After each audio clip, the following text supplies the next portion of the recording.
Welcome to another episode of Sweet 915. I'm your host, Curtis Smith, and it's my co-host. It's me, Fedora. Yeah, it's me, Fedora. How you Uh, doing, Curtis? hey, it's NFL Sunday again, and I thank everybody for tuning in. Because guess what? Pittsburgh Steelers won, and we are 5-0. I just want to throw that out there real quick before we get started. Oh yeah, I like the Steelers. I like their colors. Yeah, Fedora, stop it. Don't do that.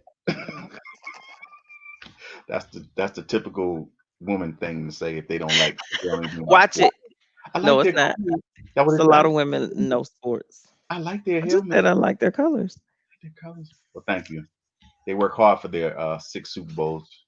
They're one of the best teams in the NFL. But anyway, it's good to see you all again. And remember that it is Breast Cancer Awareness Month, Domestic Violence Awareness Month. So if you can get out there and support those events that's going on locally to support the awareness month of activities that's going on. I want to touch on something real quick. Record 19,069 people cast ballots in El Paso County on the first day of early elections, early voting, according to the El Paso County Elections Department. So I continue to encourage you all to get out there Oh, and vote. oh. Continue to vote. And they have a whole lot of, as of Tuesday, 15,051 mail-in ballots have been returned to the county, according to Elections Administration's All right. Administrator Lisa Wise. And this is an article from the El Paso Times. So continue to get out there and vote. Continue to let your voice be heard. Exercise your right. Change is needed, as Miss Fedora always say. It's time to make a change, and then here's your opportunity to make a change. Uh, so I had the opportunity to, as a voter register, to give out some great information, and I'm glad she got the opportunity to vote. She moved here recently, and she was told that she was ineligible to vote. Uh, so what I told her was I went to the when I turned in my information and I got the information back to her. I told her that all you have to do is change your address wherever you live. You just change your address and put in an application, and she did that, and she was able to vote today. So congratulations to her. We're not gonna say her name, but congratulations to you. You know who I'm talking to. Congratulations, and I'm glad you got the opportunity to vote now. Because once you become a resident of El Paso, Texas, you just change over. You fill out the application, and let nature take its course, because they'll tell you whether you're eligible or not. And she found that she was eligible to vote, and she got the opportunity to early vote. So continue to early vote. We encourage you to get out there and vote. Some of the lines are Yeah. very short at certain locations.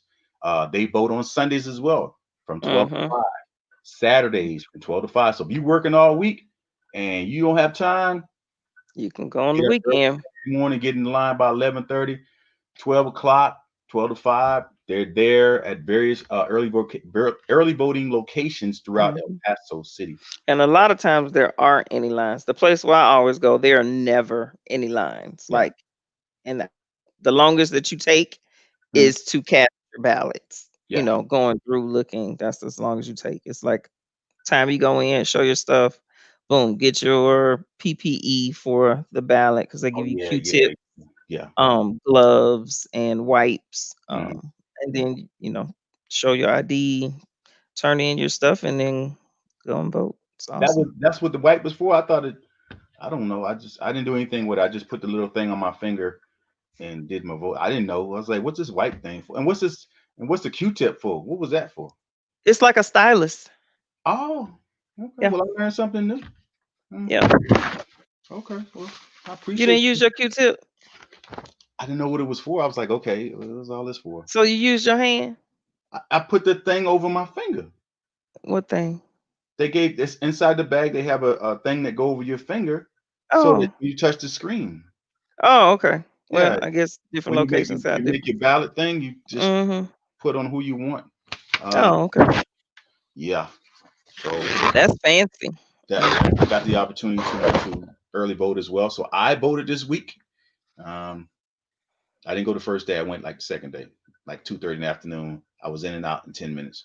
So take the Mhm. opportunity to get out there and vote because it is very important. I just if you look at what's going on with the president, I don't think he's taking this COVID-19 very seriously. As our numbers have continued to rise, we don't know where it's coming from. But we did talk about the surge a while back. We did talk about a surge happening. If you remember Fedora, they were saying that a surge was going to occur, Yeah. but they didn't say when. So this could be the surge that they were referring to. Yeah. Um, and some people are afraid to take the flu shot because they say the flu shot and COVID have similar conditions. Well, ladies and gentlemen, I took my flu shot about 3 weeks ago. You did? Yes, and I'm fine. Yeah. That's good because I'm not taking it. So Ladies and gentlemen, don't listen to Fedora. Take the shot. Get the shot because you never know. I You might took it need it. one year and yeah, I got sick, sicker than sick could be. And I said, nope, never again. Well, So well, with that, you have to take. This is what I do, and I've heard other people do. Before you take the shot, you take like some aspirin, or I take a BC powder. The day before, the night before, I take something like an aspirin or BC powder or something like that with some orange juice. And then mhm, the next day, I take the shot. And then after I take the shot, I take another one. And the day mhm, after that, I take another one. And then I mhm. don't ever get sick. But if I don't take Oh, anything, about 2 days later, yeah, I'm sick. oh, okay. Yeah, So you learned the way. What does the BC powder do? it's The it's aspirin. like an aspirin. It's like an aspirin. So So I'm um, saying, what does aspirin do? I don't know. I just Oh, you somebody that just I was in found. the somebody that I was in the military with told me to do that because I Oh, would and always it get worked. sick. Yeah, I would always get sick after the shot, Mm-hmm.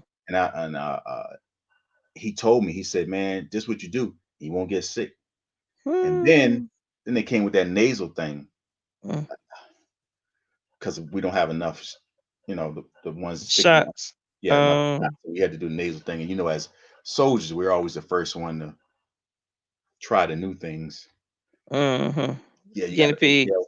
You got to take a deep breath, inhale, and they go squirt it up in your nose. It's like the actual flu, and it's in your nose. Mm, no, thank you. Yep. So All your right. nose is like draining all day. All right. It's Peace stuck out. in Mm-mm. your Deuces. nose. No, thank you. Okay. All right. So But I so thank you for that information, though. hey, I encourage you to I'll get pass that on vaccinated. to others. Yeah, so you don't get sick. Hmm. So we're going to continue part two of a topic that we had in the past, which was knowing when to say when, knowing when to leave a relationship. Just recently, I wanted to talk about this again because just recently we had uh, an active duty soldier here in El Paso that passed away from a situation where he was dating a young lady allegedly uh, for the last five. They've been dating on and off for like 5 years, and it's a situation where he is no longer with us anymore.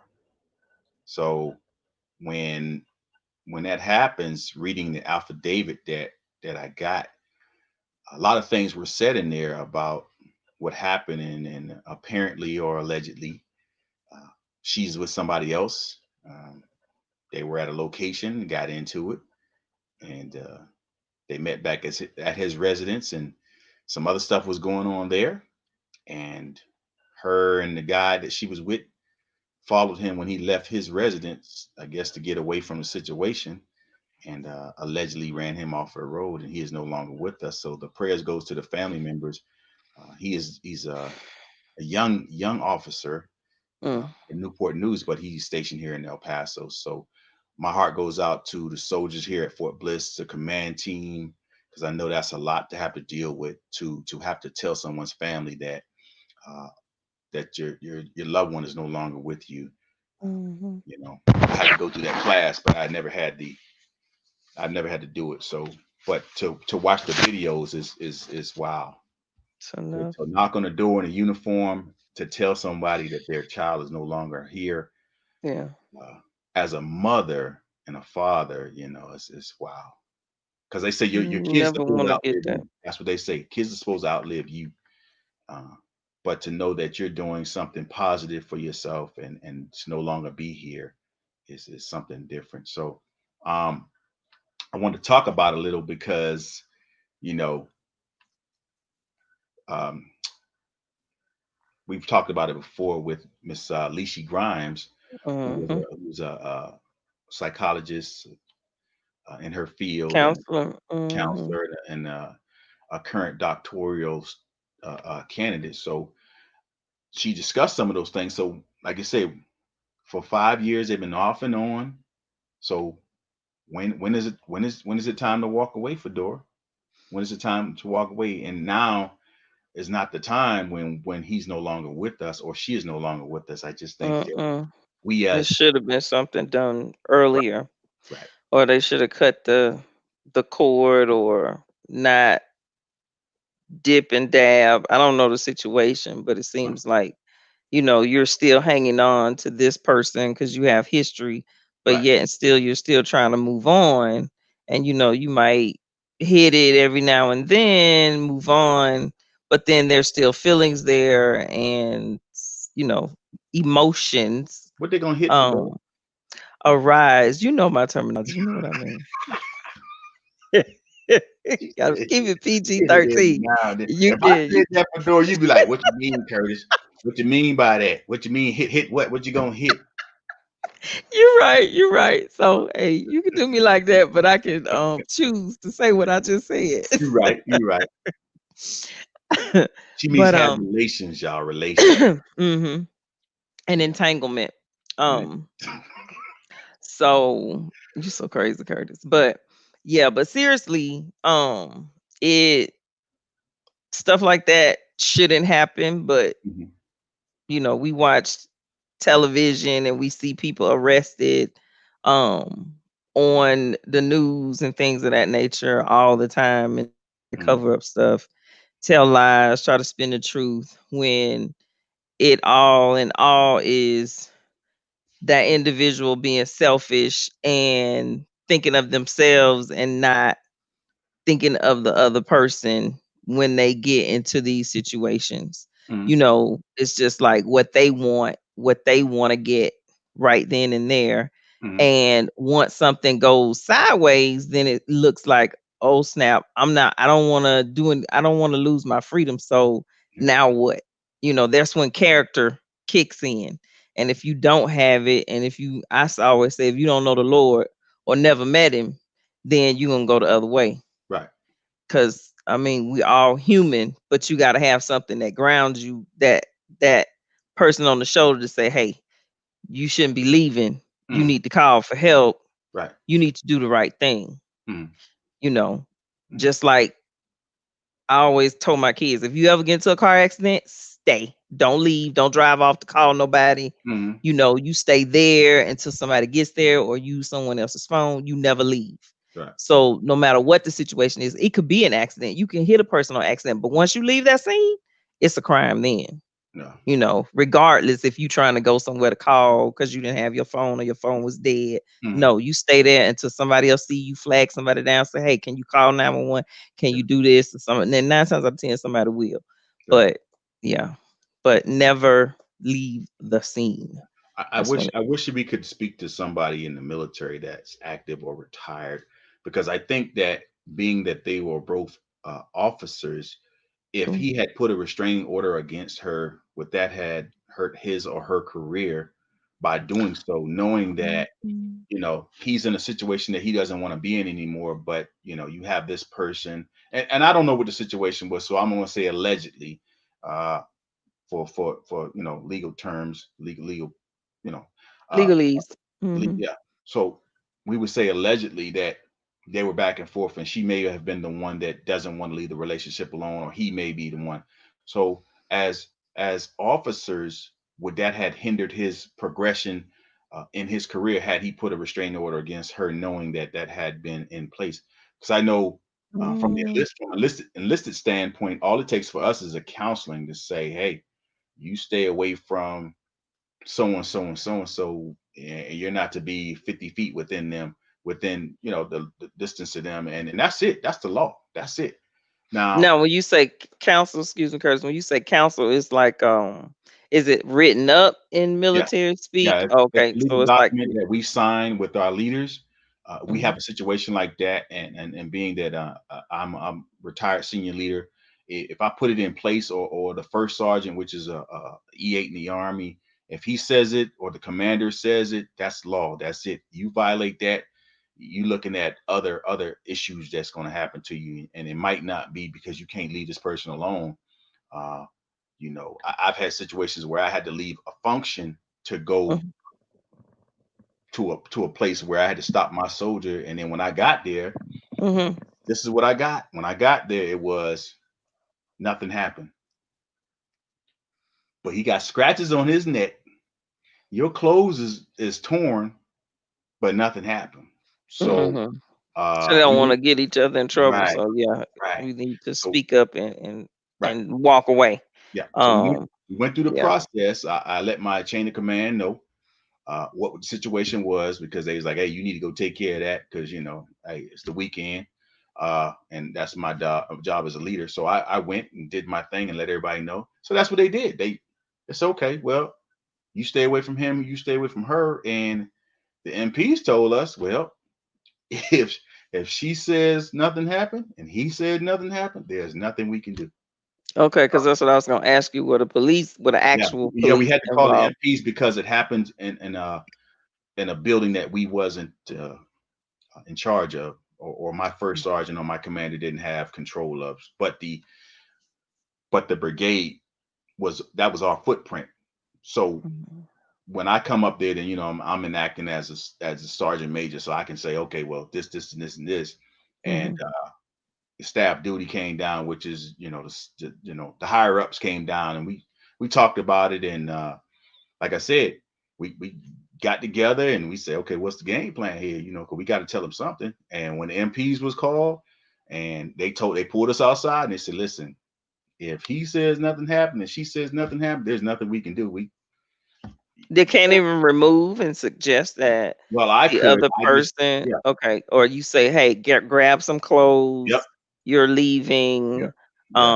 We can and do don't that. go back over there until you go to." Now, is there a like mandatory before, like that they're assigned like a therapy or some neutral person that they can go and speak with that can kind of evaluate the situation, like couples therapy or an evaluation? Like if you're suicidal, you go into the hospital, they Right. do an evaluation. So is there something like that in place Yeah. in the military Yeah. that We have all they those. have to go to? Yeah, the Okay. military has all those programs. Whereas if you have anger issues, and you need to talk to somebody, that because you don't want to talk to the leadership, or you're not comfortable talking with other people, you can do the group session, or you can do the individual counseling, which helps you. You Mhm. know what I'm saying? But some people are just afraid to talk about that kind of stuff.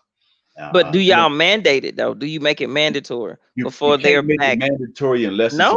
unless it's on paper. So if they get arrested, and the MPs are involved, um, then we can mandate that. See what I'm saying? If it happens on the Okay. installation in housing or something like that, then we the commander, or the whoever's the commanding authority can mandate that they go to these Mandate. classes. You don't have the option. Okay. Should you miss a meeting or something like that, now Uh-huh. we have the option to put you out the military because you were mandated to Oh, attend these anger management programs. Say and we you got a didn't. soldier that continues to get Article 15s because he fights or she fights all the time. You know what I'm saying? Either What's on the Article information. 15 for civilians? That's like Article 15. Like they're gonna take some money. It's like punishment. It's like Okay. punishment. So you have Like different your ways. You have consequence. right. You have restriction. They take money. They can reduce you in rank. Uh, Okay. there's various things So that can it's happen. levels. Right. It's Yeah. There's levels different of levels. infractions. Yeah. It depends on company level, brigade level. A battalion level. It depends on the extreme nature of what's happening. Happening. Depends on what, Situation. yeah, depends on the situation. And some Okay. people have more authority than others, to do certain things when it comes to that. So, what you find is, because we don't want to lose, because even if you didn't start it, sometimes everybody gets penalized. So that's why sometimes it's best just some people just say nothing happened, Oh, but it okay. goes on, because you have situations where some people are leaving home for the first time. Let's use college students. They get in relationships Yep. and they've never seen or been abused before, physically or emotionally. So they don't know what Mhm. that is. Their first thing is to become withdrawn and not Mhm. seek help, like you're saying. But if you educate them about this kind of stuff, then they probably know, hey, if this person does this, and we as men, sometimes we don't want to tell. I think we talked about that as well. We don't want to say anything. I know I don't want to tell somebody some woman beating on me. I'm not going to tell you that. You know, because I Yeah. love. She has anger issues. I'm gonna do just like the woman does. I'm gonna make excuses for her to say, just she just angry. It was me, and really it wasn't. So Mhm. you have to know when to walk away from toxic. You got to know when it's toxic. I think when it becomes Yeah. toxic, and this is me because I'm not a health profession, but for me, when I'm not feeling me, and when I don't feel like I can be me anymore, then it becomes toxic for me. When I feel like I'm being controlled totally, whereas everything I do is wrong, and you got to holler and scream at me or put your hands on me, then it becomes for me that becomes toxic. So therefore, it's time to leave. But But it sometimes starts before that. it It starts really before start yeah, there that. like you can see signs and it starts with the isolation and the semi well, it's control, but Mhm. sometimes I'm looking at it from a woman's standpoint Yeah, because I'm not a man. I don't know how to look right. at it from you guys' side. But it's more like, oh, he loves me. He Yeah. cares about me, he's Mhm. just really overprotective. No, Yeah. when your liberties are Yeah. starting to be Right. taken away from you. And they're very cunning. They're Yeah. very slick at it. Like Yeah. most times they've been doing this game for a while Yeah. and they pick people that, they think they target women who they think that they can get away with it with. And Right. then from somebody on the outside looking in, they may be, oh wow, how could she or he let that happen? How does he allow or she allow this person to speak to them that way? If you're on the outside looking in, but Mhm. you may not really know the situation. So when you see things of that nature, and it's hard to talk to other people Mhm. about their relationships because and Yeah. then it Yeah. actually That's true. depends upon what type of rapport or how close you are to these Mhm. individuals Yeah. for before you can even speak to them anyway. So it's a different beast. You have to like walk on eggshells, so to speak, Yeah. um, or balance that out when you see stuff. Because sometimes the woman that's in it can't see it. Right. You can't see, but someone from the outside looking in can see it clearly. Yeah. But you're whatever in it, Mhm. and it's not right, and then you look up one day and you like, what in the world? How did I get here? Mhm. But for those women, just know that there is help. How did you get there? Okay, we're not going to worry about that. You got there. There was some reason. Now let's work about getting out to safety and then start working on you Right. so that it doesn't happen again with the next relationship that you get into. Okay. The main thing is to survive it, right? To Yeah. stay alive, to get out of it, to remove yourself from it. Because the age that I am, it's like my peace is everything. Yeah. And if something is bothering my peace, then I don't need it in my life. Exactly. Yeah. So it's like, yeah, like I So, face stuff head on. Yeah, you have to, that's sacred to you. You have that peace of mind. yeah.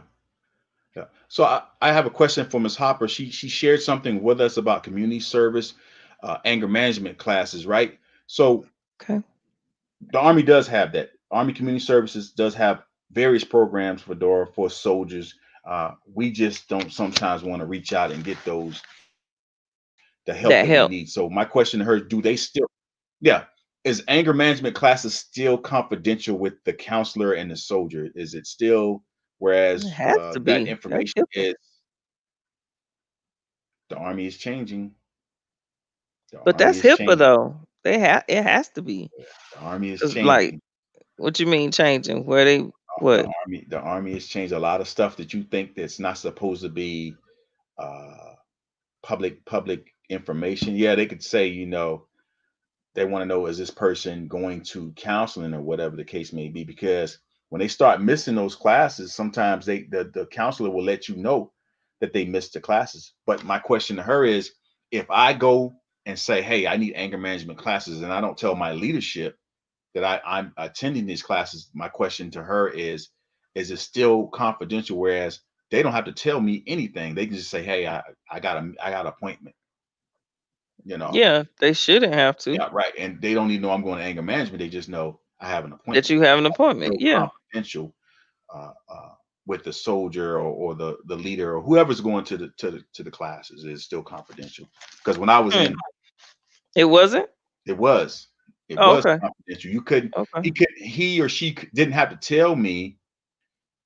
Uh, he or she shouldn't have that doesn't have to tell me that they're going to anger management. They just say I have an appointment. And if Yeah. it's anger management, they said, "Well, I can't tell you, Sergeant, or whatever." Okay, she said it's still confidential, so that's good. It's still Okay. confidential. So, like I said, when I was in, only thing they had to tell you was they're They going have an to an appointment. appointment. Tell you that they're Mm. going to anger management because it's confidential. You know what I'm Yeah. saying? So that's good. That's still a good thing. So for all the soldiers that's out there, the leaders, uh, the Army Community Service is still there to help. All those programs are still in place. So that's a good thing. Mhm.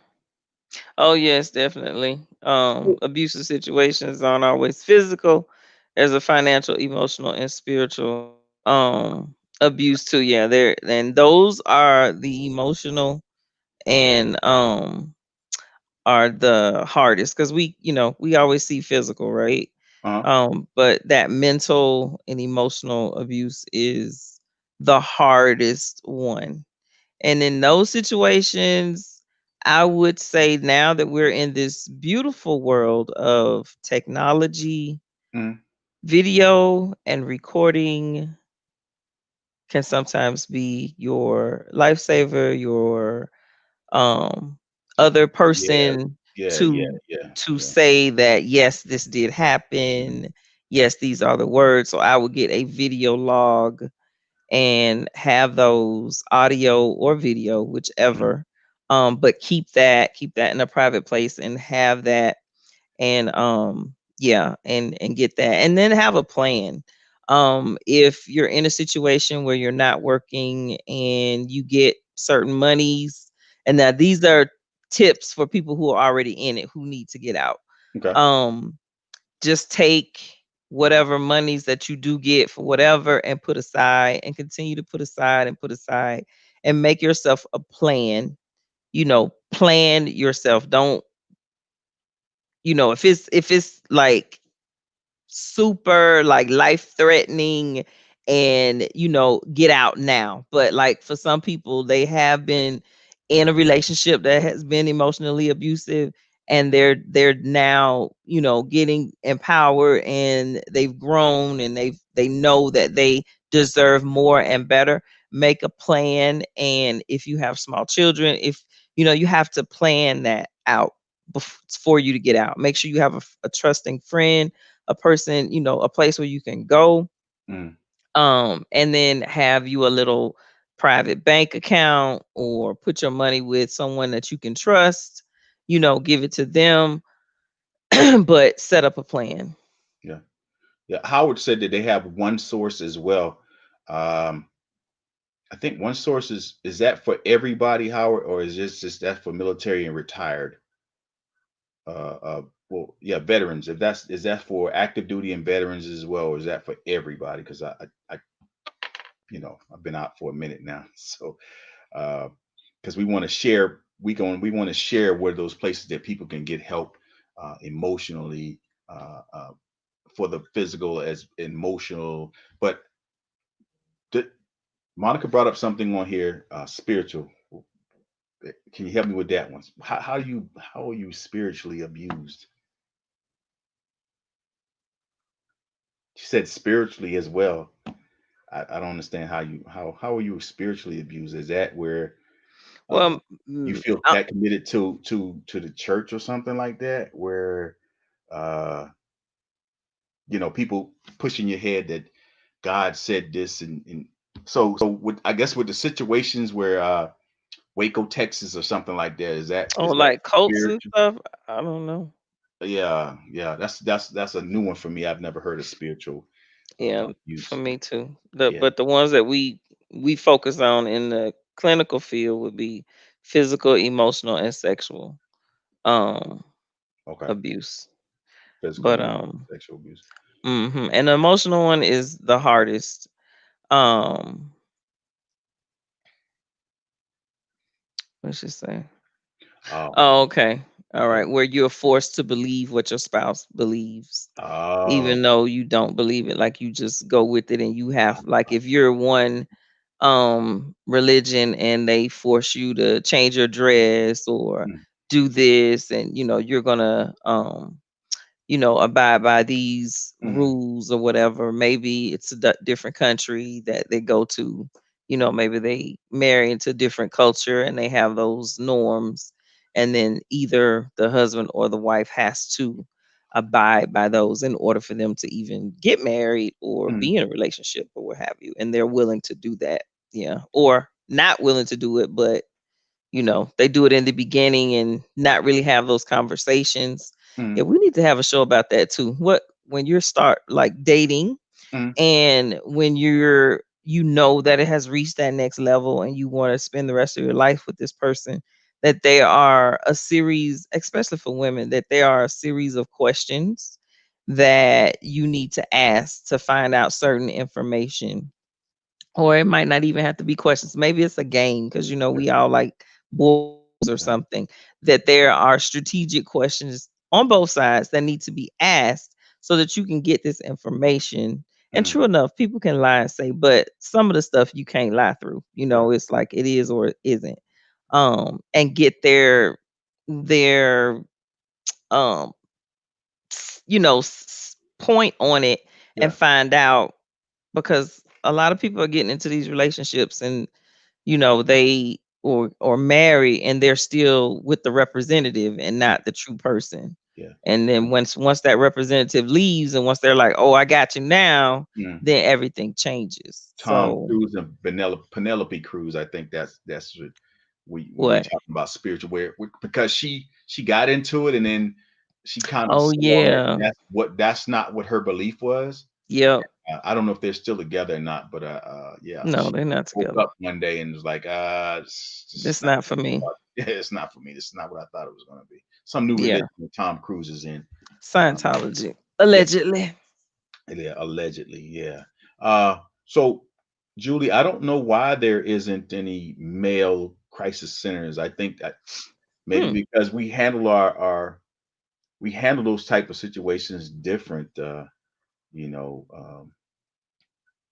like I said, for me as a man, if I was in a relationship like that, I probably wouldn't say anything. It'd probably get to the point where she bust me upside my head and I'm, you know, in the In the hospital. And I hospital. realize, hey, this ain't the one for me. You know what I'm saying? You just took a plate and bust me upside my head because I was 2 minutes late walking through the door. You know, Ooh. so you have those situations. You have those situations where What do you think would encourage men to speak out? Well, like what is that? Like I know a lot of times it's fear with women and mm, they feel trapped and there's nowhere to go, but like I say, I don't know the mindset of a man. So what would encourage a man to come forward? Because you just said, for your reasons yeah, why you wouldn't. What would encourage a man? Like how could the profession, the medical profession help men, encourage men to say speak up? I, just my opinion. I think say Howard came to me and said, "Man, listen, this enough is enough, man." And I respect him. That's my brother. I respect him enough to say, "What do you mean, Howard?" And he give you like he run it down to me and say, "Look at this situation, and look at that situation, look at that situation." And he says, "Listen, I want you to go somewhere with me." And I walk into this room and I see all these men talking about the same thing that's going on with me. I think that would probably pull me in to be more vocal about what's the Mm. situation. Then I would probably pull somebody else, like bring one with you, like you say, if you know somebody, another man is going through this situation, bring him with you, you know, and nobody needs to know that you're coming here. So you're there's a way. Mhm. Uh, yes. So Howard said some men are starting to speak out. That's So there you good. go, Julie. Some men are starting to speak out because if you take me with you and say, man, listen, you going through the same thing these guys is going through. We sitting around that little circle like the women abuse centers do, and we talk about it. Mhm. You just let that out. Then at that time it's okay. If he left and he left and he left and they're doing all right through There's hope for counseling, you. group therapy, then it's okay for me to do it. So we have to bring one with us and say, look, man, come with me. I've been there. And I think that'll help out when it comes to what you're saying, from a psychological standpoint, where you got to Mhm. sit down and talk to us. But sometimes some of us gonna need one-on-one. Yeah, Yeah, and yeah. they had that option. Yeah, because a lot of people don't feel comfortable. Was that soldiers and family members can also see? Yeah. Okay. They don't have to see them within the unit. Okay, okay, Yeah. okay. All right. Okay.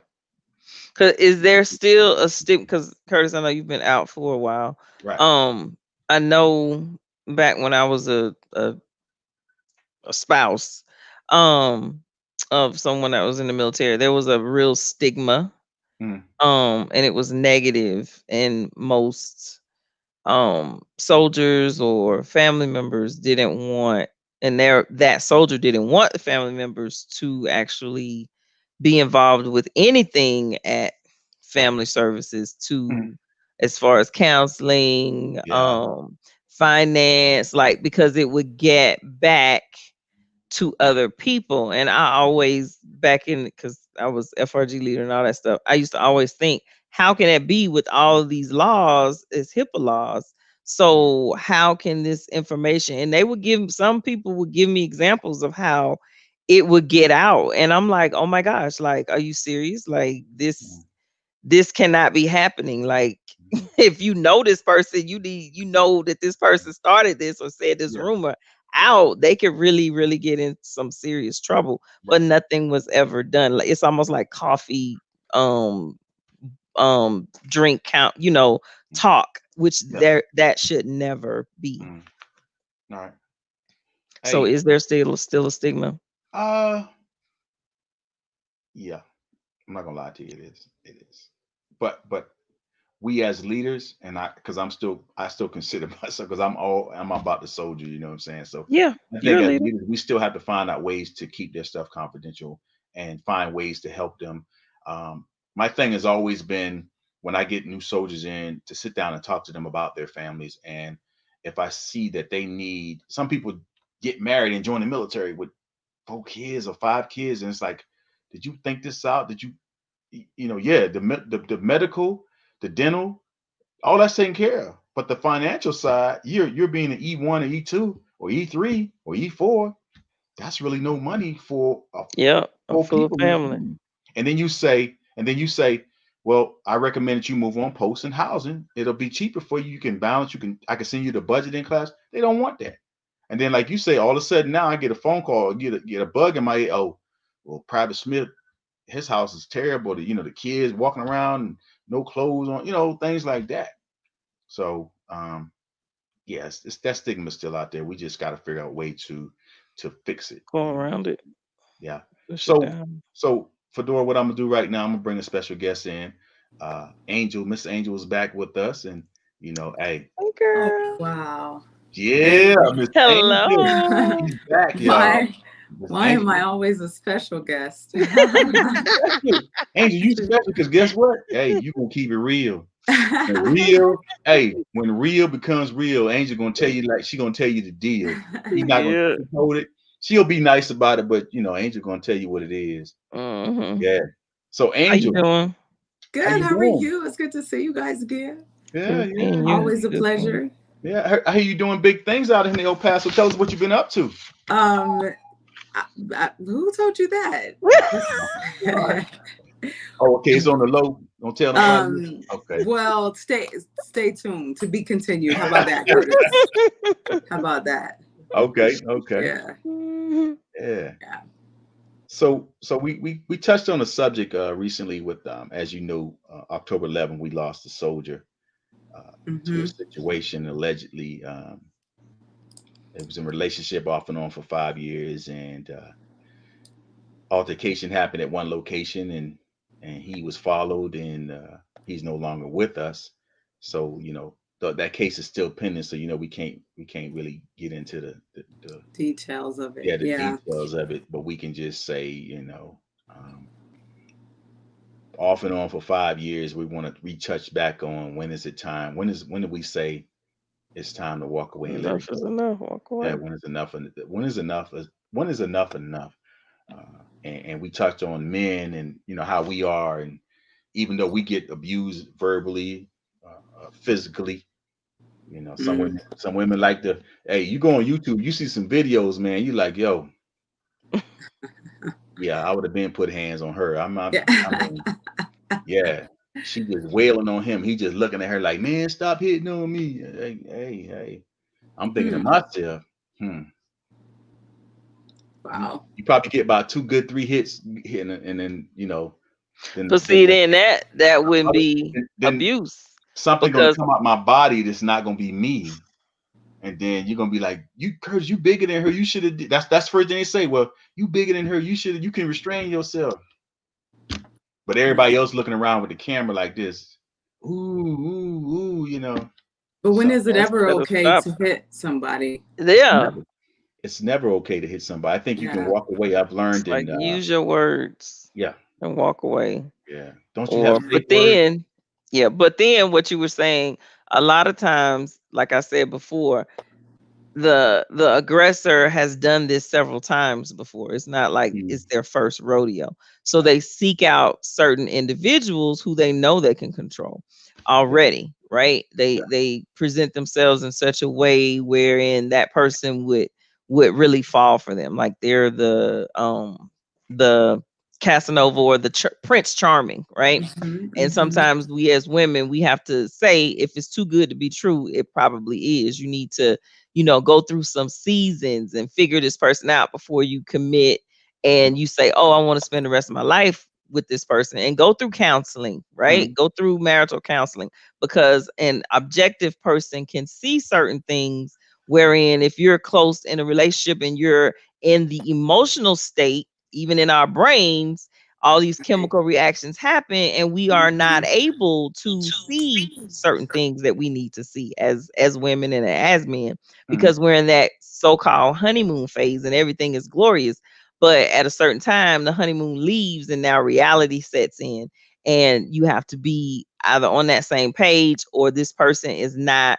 controlling you. So like I said, when you said, oh, that you would rise up and not allow that, in certain situations those people don't have those abilities to be able to rise up and mm, have that inner and that self, um I guess, respect or that esteem that this should not be happening to me. I am mm, a child of God. I just, I deserve more than this person is not going to mm, dominate me or suppress me or put me down or whatever.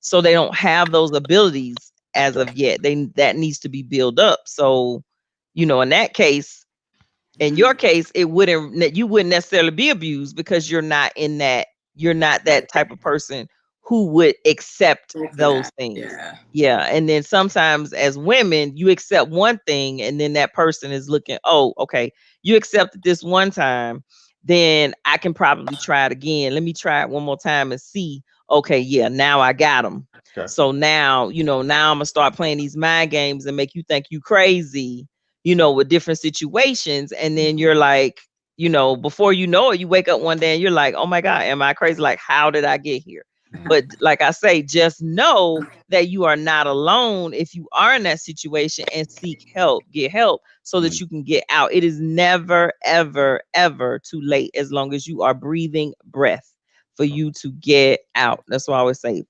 make a plan, get out, get help. There's the resources out there for you, and it may be tough, but all it takes is that first step. Is that one step for you, for yourself. Love yourself enough to say, hey, enough is enough.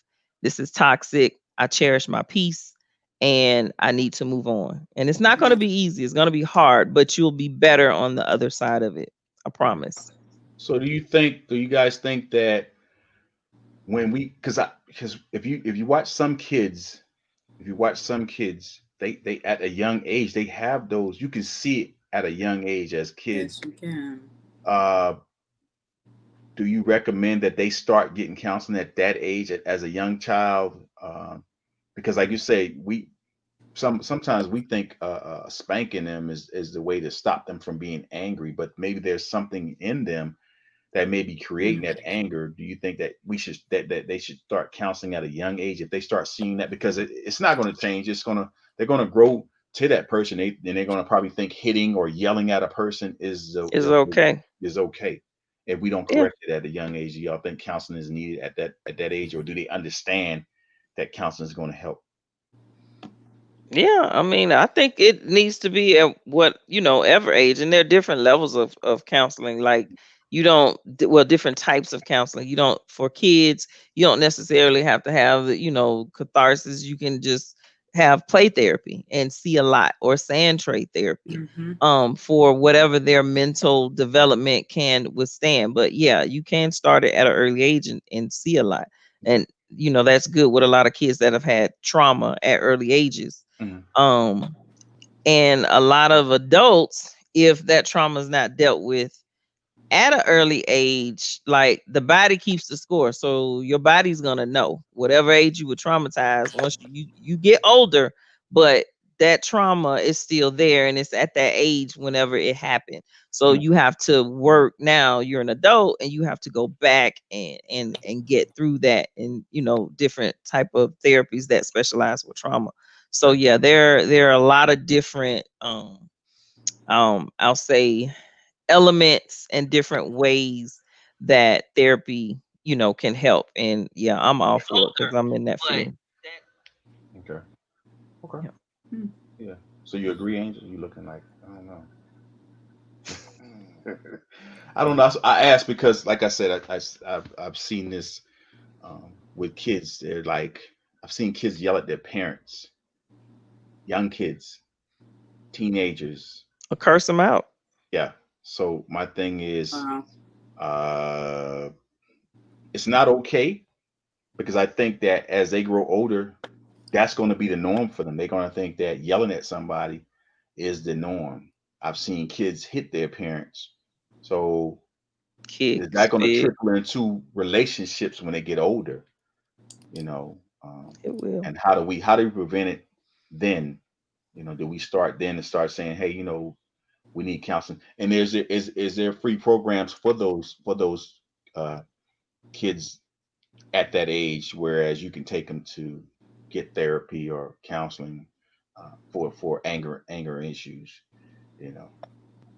So we need to discuss that type of thing. I don't know that children would be aware that they even need that type of service. And Hmm. if they're coming from such dysfunction, it would be my guess that the parents don't recognize that it's dysfunctional.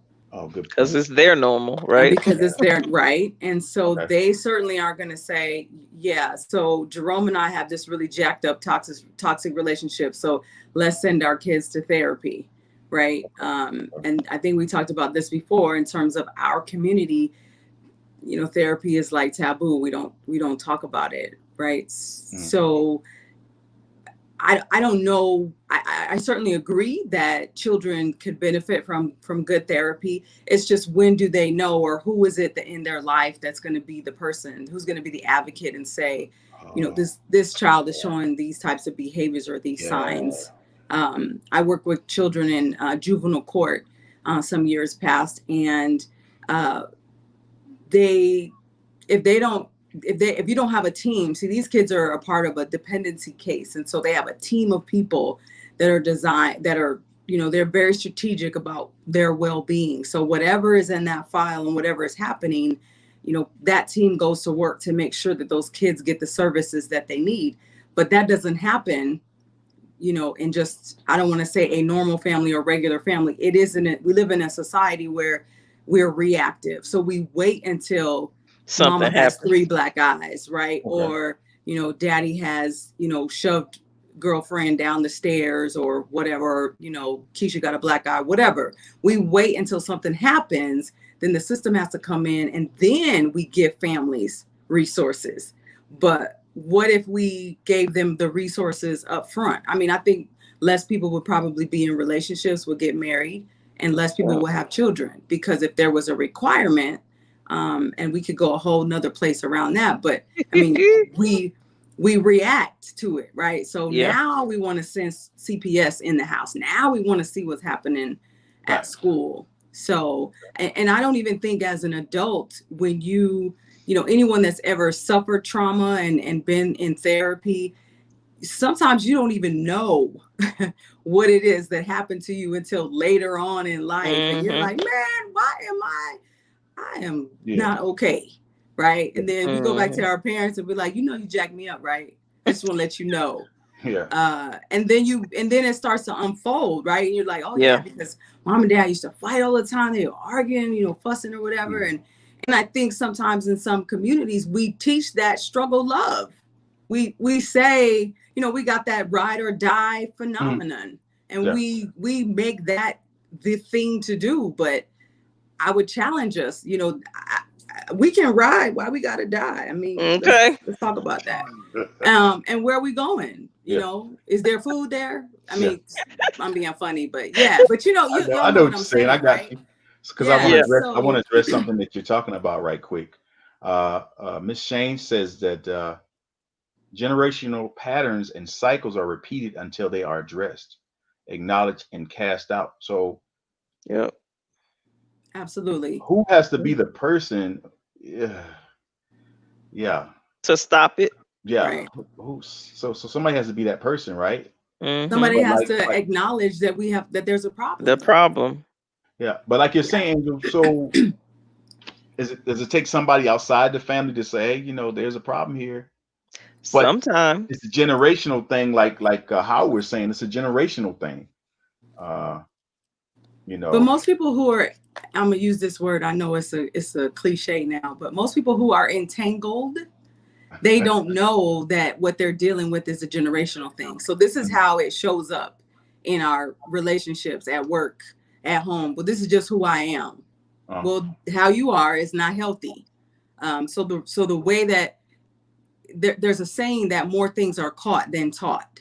So people model what they see. Children will emulate. People emulate what they see in relationships, right? So if we use a stereotype, someone who is very promiscuous, that phrase, Papa was a Rolling Stone. So if the absence of the father in the home, not saying that doesn't mean you're not a man or you can't be a man, but who taught you how to know what to do? So the same thing works with dysfunction. So until somebody calls out and says, you are dealing with emotional trauma. So I was in a conversation this morning with someone who was talking about how they are so independent and they don't need this and they don't need that. Well, that is a reaction to emotional trauma, because you are compensating for something, and it shows up in different ways in different people. Just depending on, what you're subjective to, addiction. That's a generational thing. If addiction is in your family, I promise you, from the womb, dealing with abandonment and rejection, we don't even realize it. It isn't until if someone has a barometer that says, or something that's like, you know what, this is not normal. Then it isn't until they encounter someone who is probably healthier or in a better place that can say, Angel, it's not normal for you to get mad because I didn't open the door and not speak to me for 2 weeks. Like that's not normal. What's up with that? Yeah. Right. That's not normal. Or every time we have a disagreement, we have to break up. Like that's part of being in a relationship, is disagreeing.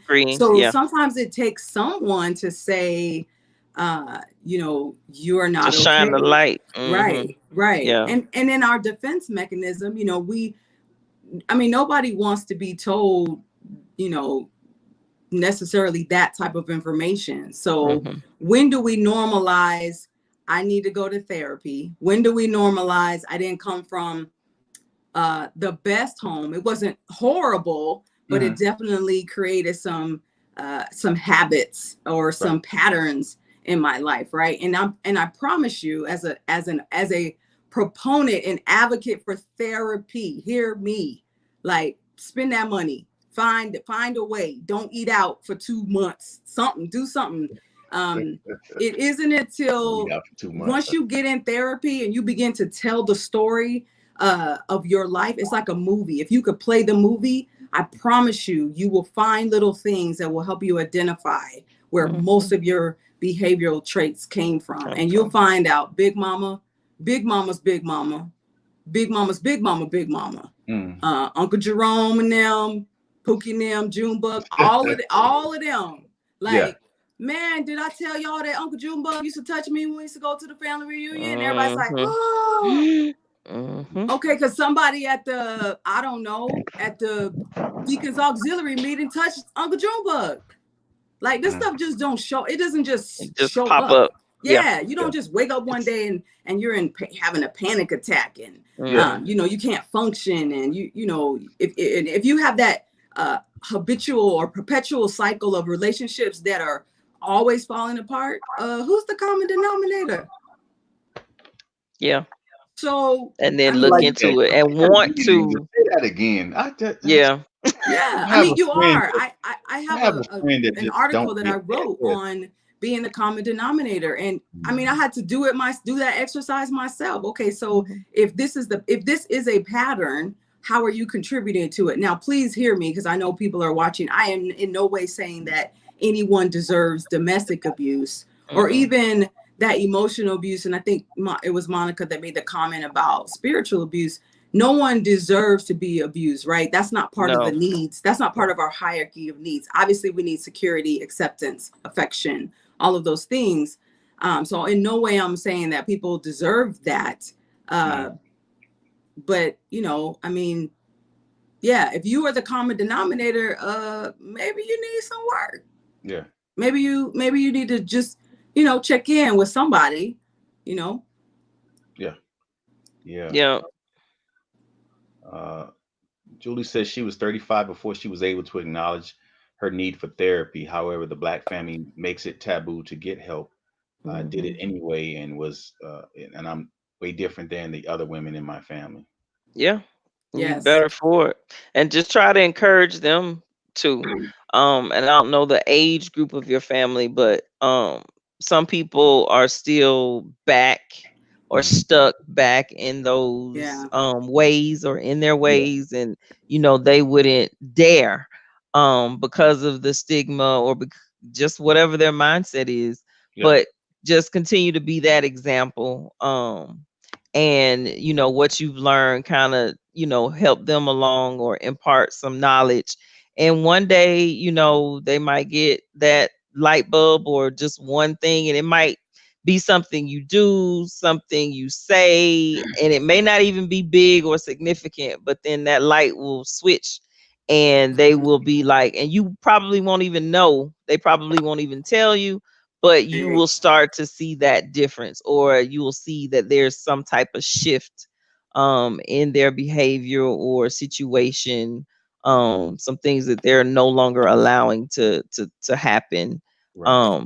that before was so just continue to be that light, to guide those other family women in your family, and just continue to pray for them.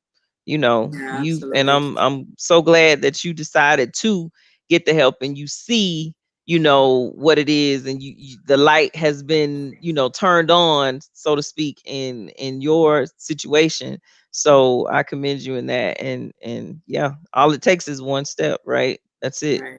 That's one step, and then grab somebody else by the hand and they take that next step, and before you know it, hey, you're walking. Yeah.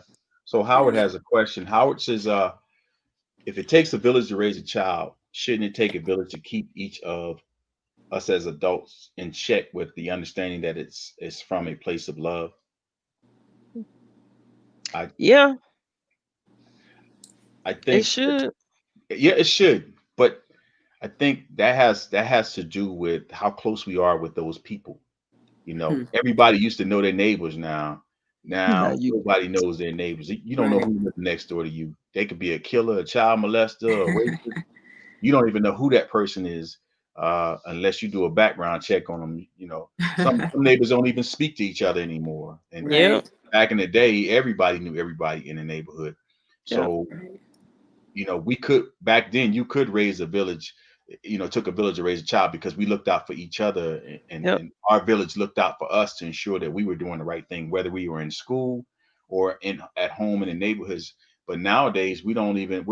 It's a mind your business type of thing going on, and Mhm. parents are younger than they used to be when our parents was around. Mm, You know what I'm saying? So, Yeah. and you know, They um, don't even know. I don't have any more grandparents anymore. My grandparents are passed, but back then, Mm. my grandfather would know what I did the day that, before I got to the house. He would know, and he would say, well, yeah, well, right. how was your day? And he would ask that question because his buddy that, lived 2 or 3 doors down said, yeah, he was out there and I seen him throwing rocks at so and so house, the broken house, the house down the street that isn't, throwing rocks down there. Then, hey, now I got a whipping coming.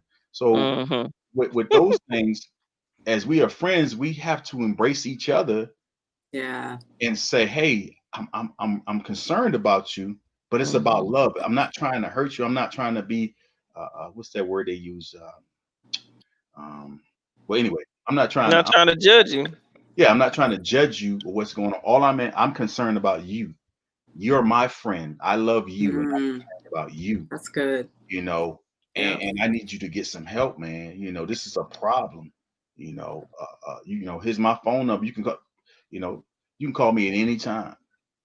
So when we talk about a village, we have to start getting out there and knowing our neighbors and from the left and the right and knowing who our real friends are and knowing that Mm. I come to Angel and say, Angel, hey man, I need counseling. I got this girl, man. She be knocking me upside my head, and I'm trying not to hit her back, but I love her. Angel might say, "Come on, bro, come on now, come on." Well, first, I'm gonna get my ski mask and Vaseline. No, I'm just kidding. Where's she at? Yeah, But and she no, pulls you're me in right. and You're says, right. "Hey, I know you're a guy. I know you don't want to talk about this, Yeah. but let me take you somewhere and let's sit down, let's have a cup of coffee, and let's talk about it, so you know what you need to do to help me to get through this situation that I'm in, Mhm. Right. and not be like, why you in my business? I don't, and then I hear about it. Oh, Fedora, oh, Angel told me about you and so on. So I'm like, what? Wow. What I'm Now that's the saying? So problem. Yep. yeah, yeah, Loose lips sink ships. yeah. Yeah. Well, I think that's the thing though. And I think we talked about this before. It has come Mhm. up, you know, establishing, who is the tribe? Who are Mm, your Yeah. friends? Who Who are is the you? village? yeah. Right. Mhm. Yep. And I can tell you the development that I live in, I know one of my neighbors. Um, and I met him by accident. Otherwise, I probably never would have seen him. I don't know any of my neighbors. So if Mm, something were to, even from a safety perspective, if something mm, were to happen, um, I wouldn't, they wouldn't know mm, anything about me, about my habits, about my coming and going. But mm, I think Howard brings up a good point. We have that mantra, but do we really follow it? And to you all's point as well, growing up when we were younger, it was okay for the lady down at the corner to walk me home and tell my mom what I did. mm, And not that she would just take what she said at face value, but mama would bring me in and try to find out what happened. And then, I mean, yeah. we would get checked for being disrespectful to the teacher. Right. So, Mhm. Right. if Mhm. it didn't matter. There was just a level of, Mm, behavior. There was a decorum that you had to mm, follow. So, and it was okay for someone on the block to say, you know what, Angel, get home, or, I heard you say that cuss word or whatever. Right. So I don't know that we yeah. have that anymore, because I think all of the things that we're talking about, domestic violence, I think about as it relates to children, pedophilia, right? So Yeah. those people have been around, or that behavior, excuse me, has been around forever. We just, Mm, now we got a name for it. Mhm. Now we got a registry, all of those things. right. So we didn't know. We don't know. Mm, we need to normalize getting to know people and having a village for ourselves, our tribe. There's a speak from Dr. Daniels, and he talks about the 5 types of people you can't help. So, you know, to your point, you know, Curtis, you were talking about people getting in your business. Sometimes people will reject that. So, you know, that's not your tribe. That's not your squad. If they, you know, turn away, then, you know, you did what you could do. Right. So, I mean, you know, but hey, I mean, I'll take some applications for a village if y'all want to support me. Let me send you my Cash App too. No, I'm kidding. I speak to my neighbors, but I have young neighbors, so I speak, you know, but I have one neighbor that she's older. She's in everybody. She'll tell me if I got boxes, if I go out of town. And you didn't know before, right? You didn't even know. I know You her didn't name. even She know always she knew. speaks. She talks to me. She's older, so I speak to her. I'm real respectful. Mhm. And well, she's just watching my little apartment, boy. Yeah, You know, but I don't good. mind. I don't mind. So, cause like they say, when somebody get too close to the ride or something like, hey, just let me know. You know, I appreciate that. I'm not saying mind your business, but I have younger neighbors, whereas you know, I speak to them before they speak to me, and I'm the oldest. Right. You know what I'm saying? But back in my day, we spoke to the older Everybody people, Your passing. elders, Yeah. the elders before the elders spoke to you. But I just make it my business because I want them to know it's okay to speak to me. You know, yeah. I'm not crazy or nothing like that. You know, I just, you know, it is It's what it kind is. of it's kind of like if you notice now when you walk in the store, not all stores, but like Walgreens, they're like, welcome to Walgreens. Yeah. But they do that as a loss prevention measure. They want you to know we saw you come in. Oh. So we watching you. And so don't steal anything, right? Yeah. But I think about, you know, living in the South. So you didn't have to know people to speak. Exactly. Yeah. You just drive by, how you? Yeah. Or you walking by, how you? I'm good, how you? And then you know, so and but I think I use that example of what coming in the store is because when you acknowledge people, that lets them know, I know you're here. Yeah. And when you speak back, that lets the other person know, thank you for acknowledging me. And so I'm glad that you know I'm here. And now, you know, if ever, right, you know my name, you know, or something, right? So I think we need to normalize that. Be just speaking to people. Hello, you know, hi, smile. But so I did want to ask a question though. I know that we have been talking about domestic violence and leaving toxic situations, and there was something that I saw in the chat as it relates to spiritual, and I just want to go back if it's okay with you all. Go ahead. Curtis mentioned about spiritual abuse. And so you know, not to be putting all my business in the street, but I can definitely identify with a few of these categories. But I think as it relates to spiritual abuse, not so much in a relationship, and I think it was Monica that said it could be a church, but we do experience spiritual abuse at the hand of leaders, right? Or so when I think about leaving toxic situations, a whole lot of things came to mind. When should you leave a job? When should you leave a church? When should you leave a relationship? When should you leave a city, a town? So I could say that I have done every single one of them. And I remember Curtis saying something about his peace. And, you know, I think both of you were talking about a level of self-preservation. And so there's a little exercise that I just do with myself now when I'm making that type of decision. And so if it's whatever it is, if you go back to it or if you stay, is anything going to change? And you have to ask yourself that question, yes or no. And so if nothing changes, would you be okay? And when that answer is no, it's time to create an exit strategy. So how am I going to get out of this job or get out of, you know, maybe it's a transition from a job to entrepreneurship, right? Or ownership, if you will. Or if it's leaving a relationship. I could probably give y'all a whole Lifetime Tyler Perry movie, leaving a situation, the longest morning of my life, right?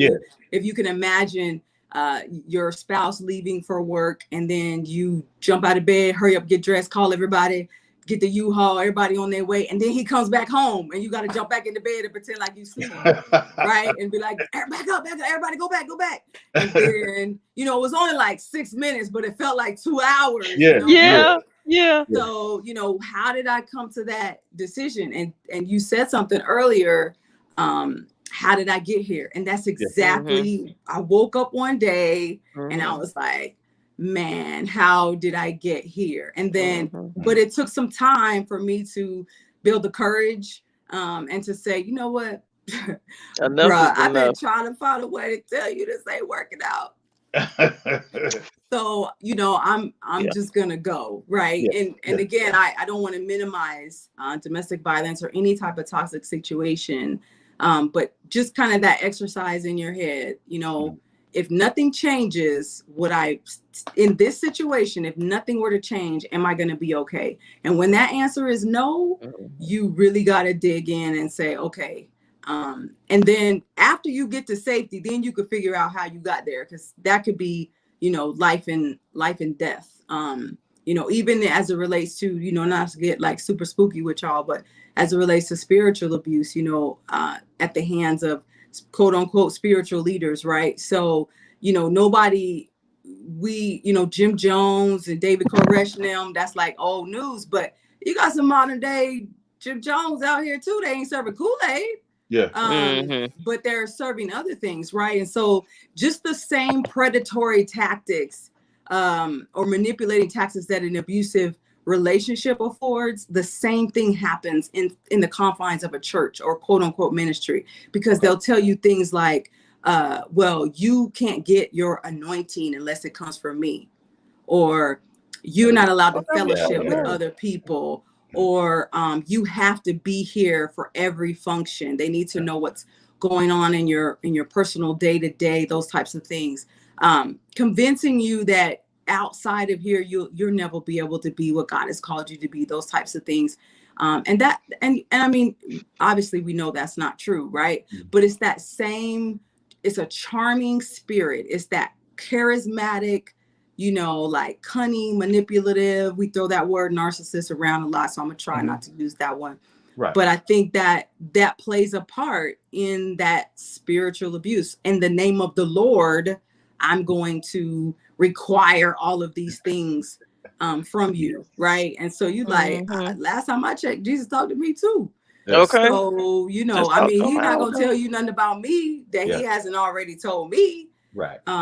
So I think we have to be mindful of those. And when I think about even organizations, and I'll just really quickly talk about, you know, like leaving a job or a city, right? So how is it serving you, right? You know, or is it putting you in a position to go to the next level in your life, in your career, in whatever? And it's not so easy to just pack up and go, right? Everybody can't make that decision, but that's why you create the strategy. So I'm giving myself 18 months to get out of this job that I hate, or I'm giving myself 6 months to, you know, whatever, and sit down with the people in your village and say, you know what, I want to make this life transition, and here's what I'm thinking, and I want to hear from you guys, and I need help, right?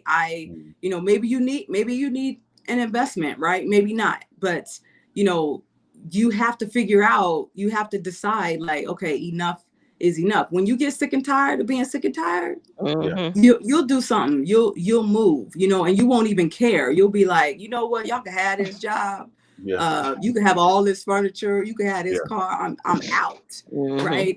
You know, I left a job in Seattle, Washington that paid me very well, and just packed up my stuff and came to El Paso.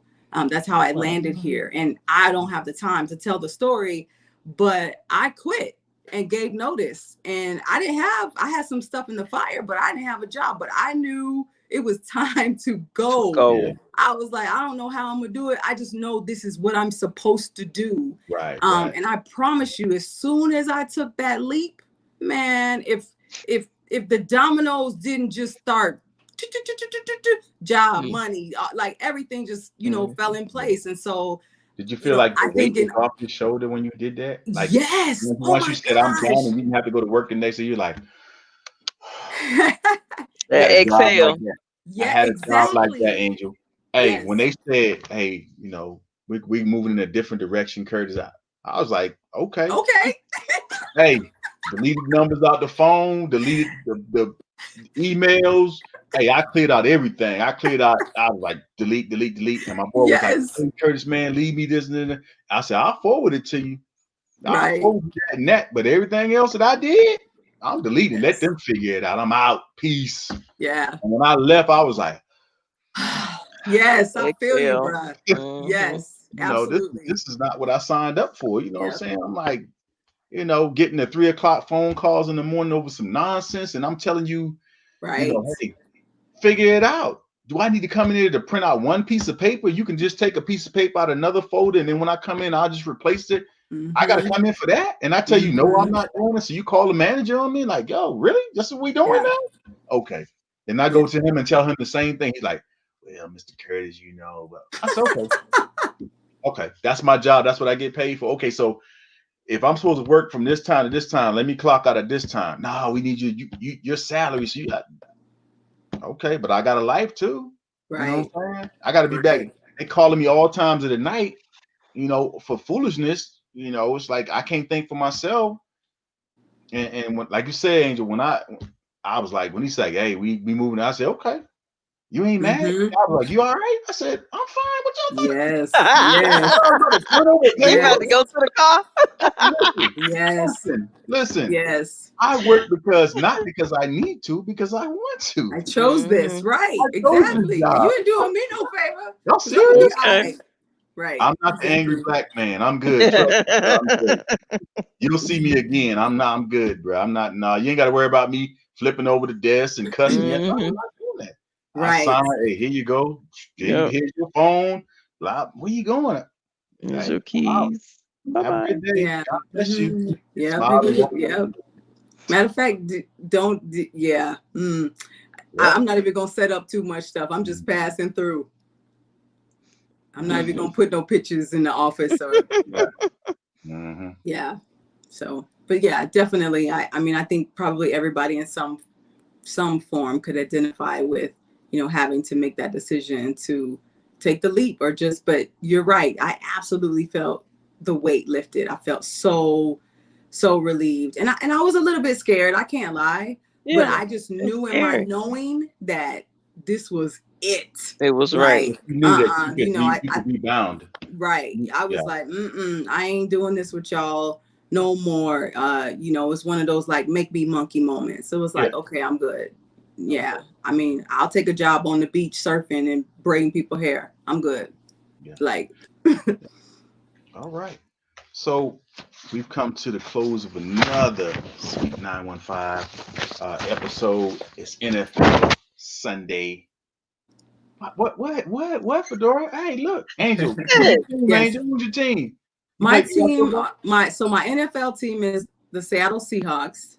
Okay. And I know y'all gonna throw tomatoes at the screen, but I don't care. But my college team is the legendary Alabama Crimson Tide. All right. Yeah. So whatever. We could break off Georgia yesterday. Yeah.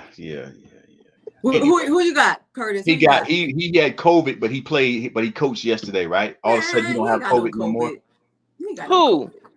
The coach at Alabama had COVID. He wasn't supposed to be on the sideline this week, but then the game comes yesterday, and guess who's standing on the sideline? Because he took 3 tests, and they all came back negative. Okay, we're not. Whatever. I mean, you know, we got. Well, when did he test positive though? About 2 weeks ago. Oh. Yeah. So we're gonna leave that alone. If you want to talk, we could do another show, Curtis. Like, okay, we'll do that. We'll do that. Yeah. Yeah. But hey, some final thoughts from you, Angel, before we go. You know, where can they find you? Because I know Angel ain't telling y'all, but Angel is like she's one of the top ones out here that speaks on these type of panels and subjects, because I've seen her a few times. Somebody sent me a link, and then Angel's like right there. Like I saw her sitting in one of them. She was like, yo, she was waiting to say something, Fedora. And then she just went off like, yo, so this is what's up. And she had her hands on her hips like this. Like, yo, she was waiting to say something. He started this. See, you Rude. doing too much now. And I Okay. was like, yo, she is for real. Yo, she knows. Did she say what you're not gonna That's do? what What you we, not. This is yeah, what what she we, said. because What what we you're not not gonna gonna do, do is right? What you not Yeah, gonna do? my that people. should be like a African proverb or a Negro spiritual, because what we not gonna Gonna do, Yeah, do? yeah. Okay. I'm yeah. not anywhere, Curtis. I guess wherever. Can you send me the link that they sent you? Because I mean, I have social media, but I do not have any platforms in terms of my business. I recently not really shut down, but kind of closed off my Okay, social media platforms as it relates to my private practice. gotcha. But I mean, you can find. I mean, I'm on Facebook. I'm on Instagram. I pretty much actually. This might sound crazy and maybe pretentious at the same time. I promise I don't mean to be. My dad has a saying, and in my whole life he said this to me when I'm going through something or whatever. He'll say, baby girl, just let it come to you. Yeah. And so I probably at this season in my life, that's what I do. So when Monica calls me or somebody else says, hey, we need you to do, then that's when I move. Like I have my, my check in my spurt, make sure, I'm doing the right thing. But I don't really advertise or put anything out there. So, I mean, if you want to talk to me, just message me. I got you. I told you I'm taking applications for a village. I got you. All right. Be on it. Be on it. Gotcha. Yeah. Miss Fedora. Last word, same thing. Keep loving your heart and go and vote. And Oh, remember, yes. if you're in a situation, you are never alone. All it takes is one step for you to get to safety. Just one step. And there are people out there to help. Yeah. That's it. And we're still looking for, if you want to be a panelist um, for our segment on dating during the pandemic, still looking for guests. If you want to be on there, just look us Hit up at us up. realsweet915@gmail.com and let's talk about it. Remember, no topic is taboo. And we'll get you on here. You can talk about, we can talk about what's going on with you and how did you find this person or what you're looking for and is it safe? Or you think it's safe or whatever, but everything's going. Or have you just given up? Yeah. Have Have you you just said given up? like skirt, it's Yeah. done? Yeah. Yeah, because of that. And Dating during subscribe. a pandemic. Wow. Yep. That's And gonna be subscribe a to our good one. YouTube channel. Subscribe to our YouTube channel and check us out, because we are moving forward in a lot of great things. Thanks again. Have a blessed day. And remember, life is sweet. Sweet.